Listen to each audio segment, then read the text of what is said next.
Почитувани, целата македонска јавност е згрозена од синокешниот вандализам и поганење на македонскиот народен театар. Болно е за Заев и неговите соработници тоа што со секој изминат ден се повеќе се гледа нивната неспособност нешто да изградат, но недозволиво е заради тоа да сквернават се што некој друг пред нив изградил. ВМРО ДПМН најостро го осудува вандализмот и хулиганството од страна на група граѓани во МНТ.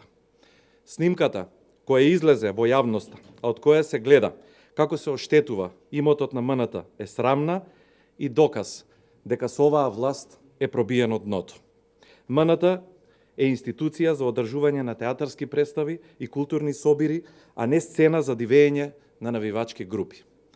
Директорот на МНТ мора да одговори како можел да дозволи изнајмување на театарот на навивачка група и по кој основ е издаден театарот, колку е платено за неговото издавање и руинирање и дали воопшто е платено.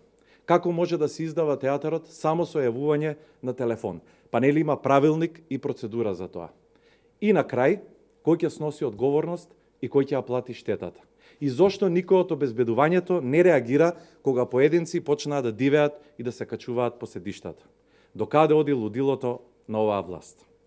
Одговорност мора да има и од заменик министерот за култура, министерот за култура, националниот координатор за култура, како и советниците за култура на Зоран Заев. Со овие луѓе на чело културата одамна е пропадната. Почитувани, на местото каде во петокот вечерта се дивееше, големи имиња на македонскиот театар поминуваат часови, денови и месеци во пробија представи. Творат и работат. Ова е подценување и понижување на нивниот труд. МВР мора најбрзо да ги пронајде сторителите на вандалскиот чин и да ги казни согласно законот. Се друго ќе биде само потврда дека овој вандалски чин е свесно организиран. И заедно сте во право, господине премиер, манифестацијата и не била баш културна. Ви благодарам.